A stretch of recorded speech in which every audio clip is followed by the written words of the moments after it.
ଆଜିଠୁ ଆରମ୍ଭ ହେଲା ରାଜ୍ୟସ୍ତରୀୟ ହସ୍ତଶିଳ୍ପ ପ୍ରଦର୍ଶନୀ। ରାଜ୍ୟସ୍ତରୀୟ ହସ୍ତଶିଳ୍ପ ପ୍ରଦର୍ଶନୀ ଆଜିଠାରୁ ରାଉରକେଲାରେ ଆରମ୍ଭ ହୋଇଛି। ପଲ୍ଲିଶ୍ରୀ ଓ ଖାଦ୍ୟ ମେଳା ଆଜିଠାରୁ ଅର୍ଥାତ୍ 1ରୁ 7 ତାରିଖ ପର୍ଯ୍ୟନ୍ତ ଚାଲିବ। ଏହି ପ୍ରଦର୍ଶନୀ ରାଉରକେଲାର ଭଞ୍ଜଭବନ ନିକଟସ୍ଥ ପ୍ରଦର୍ଶନୀ ପଡ଼ିଆ ସେକ୍ଟର 5ରେ ଆୟୋଜନ କରାଯାଇଛି। ଏହି କାର୍ଯ୍ୟକ୍ରମରେ ବହୁ ସଂଖ୍ୟାରେ ଯୋଗଦାନ କରିବାକୁ ଜିଲ୍ଲା ପ୍ରଶାସନ ପକ୍ଷରୁ ଜନସାଧାରଣଙ୍କୁ ଅନୁରୋଧ କରାଯାଇଛି। ଏହି ପ୍ରଦର୍ଶନୀ ହସ୍ତଶିଳ୍ପ ଓର୍ମାସ, ରାଉରକେଲା ମହାନଗର ନିଗମ ଏବଂ ଜିଲ୍ଲା ପ୍ରଶାସନ ସୁନ୍ଦରଗଡ଼ର ମିଳିତ ସହଯୋଗରେ ଏହି ପ୍ରଦର୍ଶନୀ ଆରମ୍ଭ ହୋଇଛି। ଏହି ମେଳାରେ ହସ୍ତଶିଳ୍ପ ପ୍ରଦର୍ଶନୀ, ପଲ୍ଲିଶ୍ରୀ ମେଳା ଓ ଖାଦ୍ୟ ମେଳା ପାଇଁ 200 ଷ୍ଟଲ୍ ଲାଗିବାର ବ୍ୟବସ୍ଥା କରାଯାଇଛି।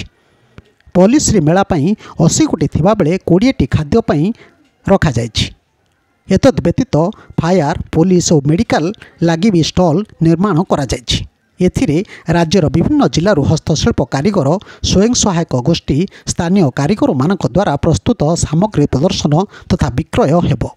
ହସ୍ତଶିଳ୍ପ ପ୍ରଦର୍ଶନୀ ଓ ପଲ୍ଲିଶ୍ରୀ ମେଳା ପ୍ରତ୍ୟେକ ଦିନ ସକାଳ 10 ଘଟିକା ଠାରୁ ରାତ୍ରି 10 ଘଟିକା ଯାଏଁ ଚାଲିବ। ଖାଦ୍ୟ ମେଳା ସନ୍ଧ୍ୟା 5 ଘଟିକା ଠାରୁ ରାତି 10ଟା ପର୍ଯ୍ୟନ୍ତ ଚାଲିବ ଏବଂ ପ୍ରତ୍ୟେକ ଦିନ ସନ୍ଧ୍ୟା 6 ଘଟିକାରୁ ସାଂସ୍କୃତିକ କାର୍ଯ୍ୟକ୍ରମର ଆୟୋଜନ ମଧ୍ୟ କରାଯାଉଛି।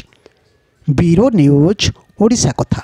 ଓଡ଼ିଶା କଥା ୟୁଟ୍ୟୁବ୍ ଚ୍ୟାନେଲଟିକୁ ଆପଣମାନେ ଦେଖୁଛନ୍ତି, ମତାମତ ଦିଅନ୍ତୁ, ଲାଇକ୍ କରନ୍ତୁ, ସବସ୍କ୍ରାଇବ୍ କରନ୍ତୁ ଓ ସେୟାର ମଧ୍ୟ କରନ୍ତୁ।